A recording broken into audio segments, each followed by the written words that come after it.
This is Dr. Greg Hall once again with Better Black Health, brought to you by Genetic Sequence Multivitamins, the only multivitamins designed to address the unique nutritional needs of African American men, women, and men and women over 50. It's been sold in all 50 states. It's taking the country by storm, and particularly during times when we're being put aside in storms, it's a good time to have our nutrition addressed so that we'll have the strength and energy to take on whatever is coming forward for us. We've got a treat today. We are talking about medicine and the Black mind with Dr. Tim Goler. He's a sociologist, educator, public scholar whose work explores how structural racism, intergenerational stress, and life course changes shape the mental and emotional well-being of our community.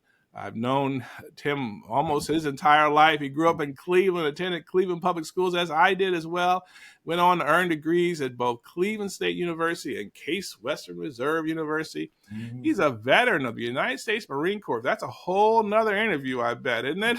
That's true. And he now serves as professor of sociology and urban affairs and the director of research at the Center for African American Public Policy at Norfolk State University.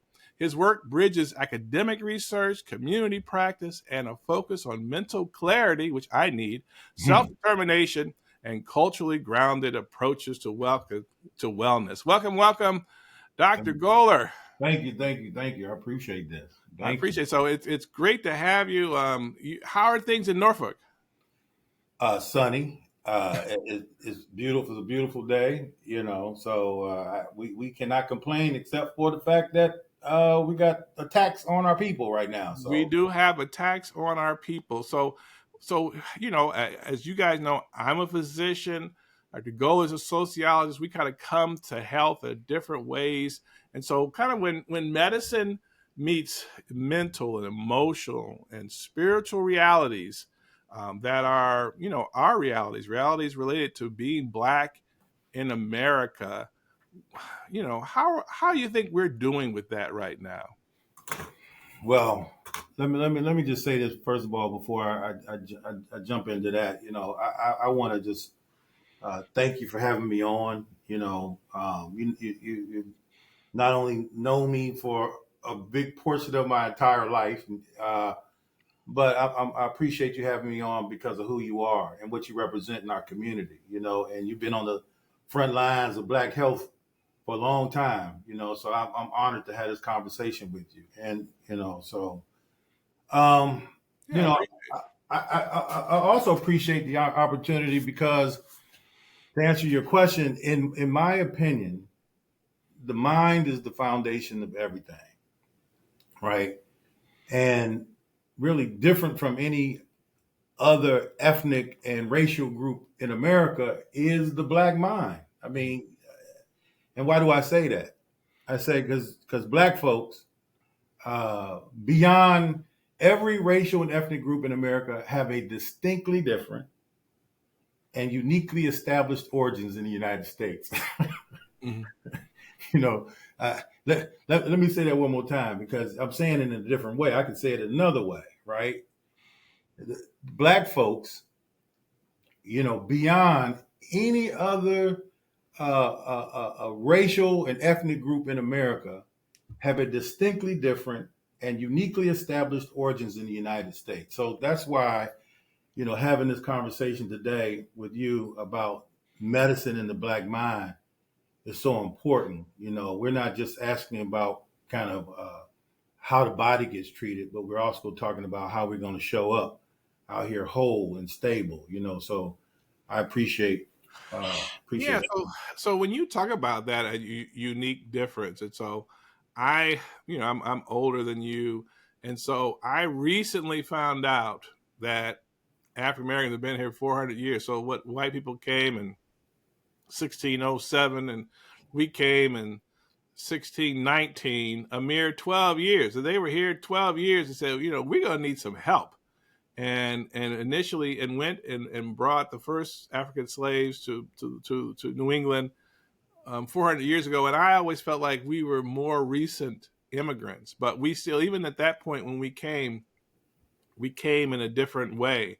We weren't, didn't we? I mean, you're sort of Yeah, historian, and yeah, and so that experience from the beginning, and then the whole time saying, after being here the whole time, still being made to feel like you just got here, right? yeah, yeah. I mean, you know, what's interesting is what you're saying is this idea of time, right? I mean, uh, one of the reasons I live down here in Norfolk. I mean, I'm at Norfolk State, but I live in Hampton. You know, I'm from Cleveland, but I live in Hampton. And Hampton, this is the place where, when we were enslaved, we were brought to in August 19th, 1619. It was right here. Like, I live about 5 miles from the marker where we were brought to, and everything as far as our conditions spawned out of this place, right where I am right now. So it's an interesting feeling to be in a place where we began. And so, but I want you to, I want to talk about this context in terms of time, right? So 1619, right? It seems like a long time ago, Mm. but 1619 to so we were enslaved till uh, um, 1865, right? That's when they had the Emancipation Proclamation, right? It was Right. almost, you know, 300 some years. Mm-hmm. So all this time that we were under this slavery condition in America, from 1619 to 1865, that's slavery. That's Right. slavery, Right. right? That's chattel slavery. Right. And here's what I want you to understand. Check this out. From 1865 to 1965, when I was born, Right. that ain't nothing but 100 years. Mm-hmm. I mean, my grandma Mildred, my grandma Ethel, who you probably knew, who lived on 95th and St. Clair, Right. she died when she was 96. And her grandmother died when she was 104, Grandma Rose, who I kissed on her face. Get out of here. You see what I'm saying? So once slavery's over 1865, not over, because we can Right. get into that, right? Yeah. Right. We still, I Misnomer. mean, we still was going on, Misnomer. right? Misnomer, but right. Right.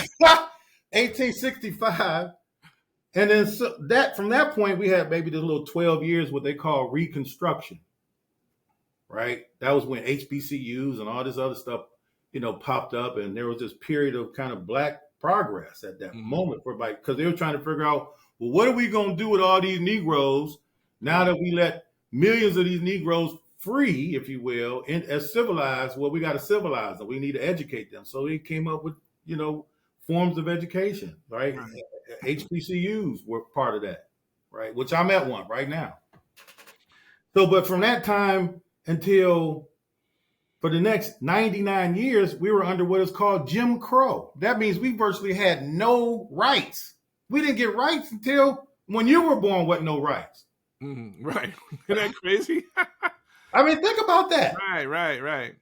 Think about our families living under those conditions of oppressive conditions and how stressful that was. Mm-hmm. You know what I mean? And so, and then coming into a society where it's not meant for you, right? So this conversation about the medicine and the mind, Black minds, is so crucial because we can't separate those conditions from our health. Mm-hmm. We've come a long way. I mean, don't get me wrong. Let me just say this: we've come a long way in addressing health in our community, in large part because of people like yourself. You know what I mean? You out here been fighting for the longest, trying to deal with these disparities. I mean, you was my doctor at one time, right? Mm-hmm. So, and help me get to, get on the right path of losing weight and lesser than my diabetes and my hypertension, which I'm still on metformin, but I'm trying to get off of that right Right. now. Different show. Different show. That's a whole different show. But we've got more screenings, right? We got more services. We got more initiatives aimed at closing the gap. But still, there's something missing. There's still significant missing. I can just jump in a second. Yeah.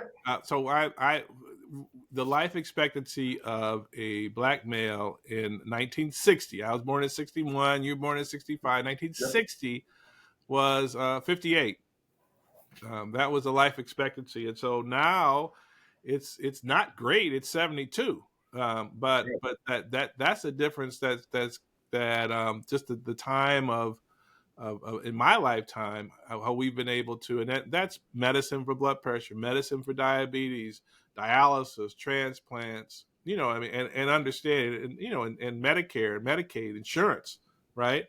Being able to be in those, so those things have done it. But what's been curious, and well, not curious to us, but curious to other people, is that, but there's always that disparity. There's always been that gap.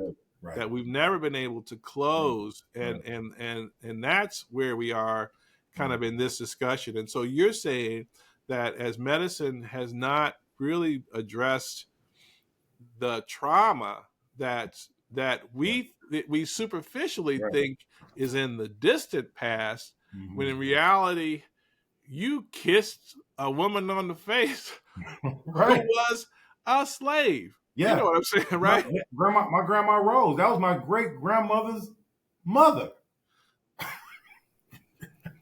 And that's great. So it's like, that's how close in reality it was. Yes. It just in the time of the world, it just happened.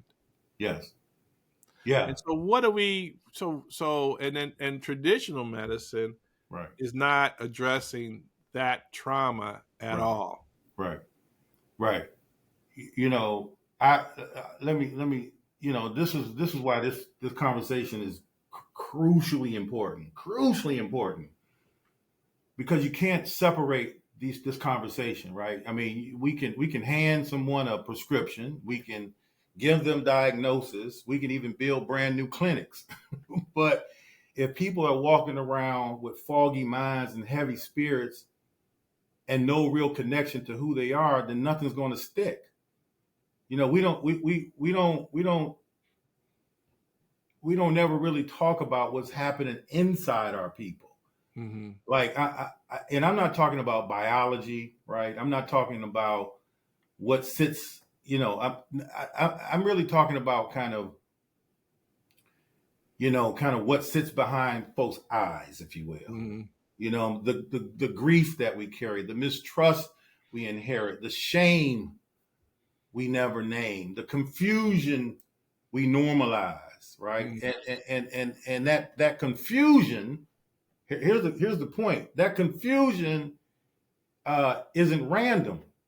I contend that it's constructed. We've been handed negative images of ourselves since birth. Our skin, our voice, our presence has always been treated like it's a problem.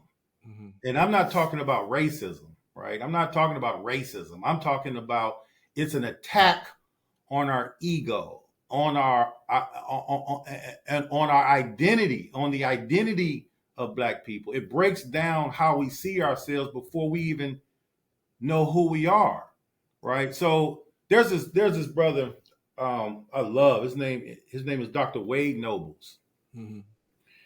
And he coined this term he called it conceptual incarceration.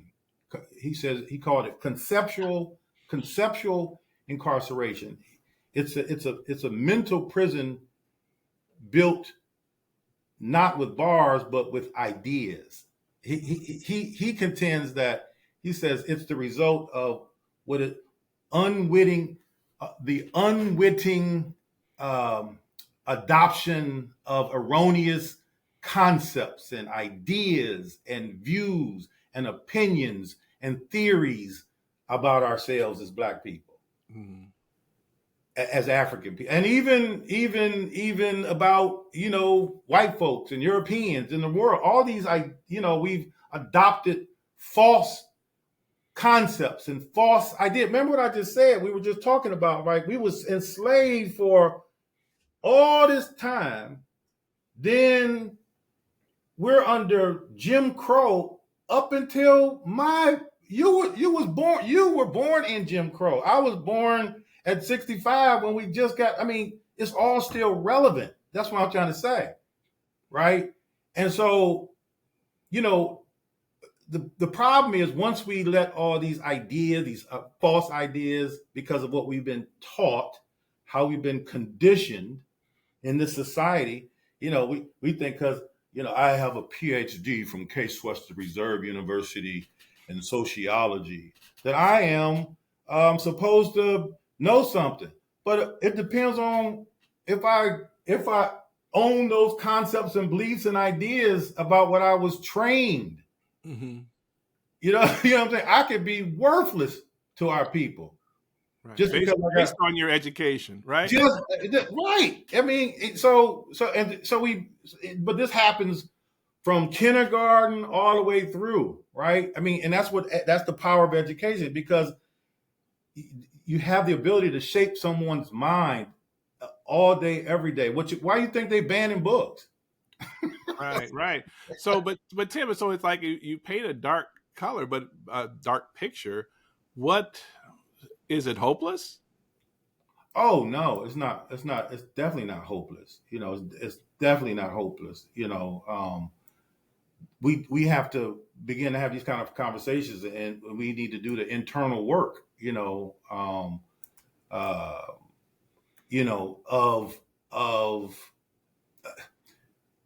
I heard somebody say one time, maybe the journey isn't so much about becoming anything. Maybe it's about unbecoming everything that really isn't you, right? So that you can be who you were meant to be in the first place, Mm-hmm. right? I think one of the most underutilized tools in our toolkit is our ability to unlearn things. That's a very powerful, but yet greatly underused tool. The To like ability to unlearn things. unlearn dysfunctional thoughts. Exactly. Right. Like Right. I thought we just got here, and now I find out we've been here the whole time, and it's really been empowering, right? But they keep that secret, don't they? Yeah, but it's really incumbent upon us, because to be able to do the work of and I call it internal reconstruction, if you will. It's not therapy. It's not some kind of new trend. It's the quiet, often unseen process of restoring ourselves, getting that, regaining alignment, and getting the distortions out of our mind. But how do we but Tim, what's the first step in that? I mean, you say this conversation is the first step, but it's not really a first step. So if someone's listening, what's their first task? Well, I think there can be processes that can help us, and I think one of the first process, and as I just mentioned, is to challenge yourself to unlearn, or to sit with yourself, and to unlearn some of the things that you know. I mean, begin to ask questions. What's right and wrong. I mean, what I'm saying is, uh, um, we we have to become aware, and the only way, I think, part of the awareness is we like yourself and me and other people have to change the narratives. We have to control our narratives. We have to speak truth and speak clearly, so that people can go, oh, I didn't know that. What do I do? Right. So I do think these kind of conversations are are are desperately needed. And I think our people, once they hear these kind of conversations, they go, aha. Right. So it's almost like there are a number of people who are in whatever situation that they're in, and they have no idea that they are being profoundly oppressed, Exactly. profoundly oppressed, right? And that their energy and their insomnia and their obesity and their blood pressure and all of that is manifesting through that. Is that Yeah. what you would contend? Yes, I would contend. I mean, because if the inside ain't right, nothing on the outside is going to hold, right? And I think that that's exactly right. You know, what I mean, it's uh,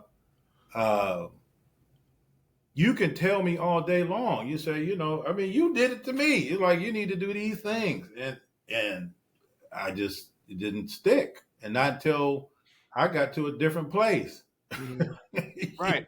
So, but the thing is that we have to figure out. So, if you're being oppressed, and this driving up thing, because I've got a whole other talk that's about how stress chemically causes cortisol, which leads to diabetes, causes epinephrine, which causes hypertension and heart failure and all that stuff. Chronic stress, chronic oppression is directly causing a lot of that, right? And so you're Oh, really getting to the core yes. of how do I reduce my blood pressure? How do I reduce, this stress that's causing me to gain weight and eat things that I shouldn't be eating? And some of this really, I had a previous episode on bioenergy. You know, the person said he said every problem we have is right up here between your ears. It's all in your brain, and Yeah. that if you get control of that, Right. you can get control of everything else. And There it so, is. I mean, he said it. I mean, you know, but I think part of our job is a lot of people don't know how to name things, right? They may feel things, right? I feel this, but I'm not sure what that. I mean, I grew up not understanding what stress was. I mean, I was under it, right, big time, but I didn't know. I didn't have a name for it. I didn't know what anxiety was. I didn't know what depression. I mean, you see, you knew how we grew up or how I didn't. That wasn't part of my language in my house. right, We didn't talk about, um, you know, any. There was no name for nothing mental except you right, crazy or right, right, lunatic or what. I don't know, but it wasn't no medical terms or something else. right, You know what I right, mean? So I think one is we have to help people with the language to help them identify their emotions and feelings. Right? I think we have to help people know how to ask questions hmm, because a lot of people. I mean, and that's what I'm saying. Some of this is not rocket science. It's just if you know how to ask the right question, you can get to the answer. If you know how to name something, you can identify how you feel. You know what I mean? Like, what are some beliefs? What are some beliefs or behaviors that I carried, or I carried that, you know, kept me safe or, right, I mean, what does survival look like in my life today? right. Well, I frequently quote my father, who said, "If something wrong with me, if I die, good." I mean, right? Like, isn't that the craziest thing? Is like, if I die, good. Well, it's like, well, what if you have a stroke and don't die? What if you have a heart attack and don't die? And you suffer. Oh, then I had those interest, but he didn't even worry about. If we die, ain't no problem. I mean, that's a dysfunction. We should try to preserve, right? Um, but what you're saying is this emotional trauma, this multi-generational trauma that's not that far away in our past. We think we're further from it than Yes. than we are, Yes. and that memory, that cultural memory, is Yes. shaping how our overall health, Yes. and modern medicine, as I practice it, ignores it completely. Yeah. Yeah. Yes. Uh, uh, and we are not taking in consideration. So part of this too is okay. There's this medical lane that you own, right? And there's this mental lane that we're talking about right now, right? But where in all that mix are we taking in consideration the social forces that are impinging on us? Mm-hmm. I mean, where's that conversation, right? And how is that conversation being played into our health, right? And it's not even in my training. It's not even. It's not even. I'm not even trained to do that. I don't even know. I wouldn't even know how to do that because I haven't been trained to do that. But that's where, again, like we have to kind of step outside of our training. If I just did what based on the training I got as a doctorate of sociology, I wouldn't be having these conversations with you. Right. Good point. So it's like on the job training, right?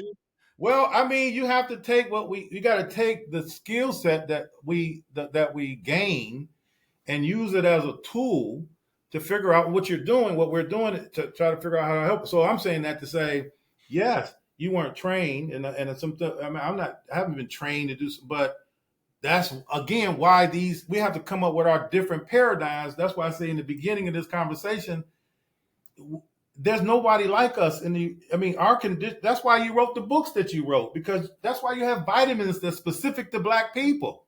Mm-hmm.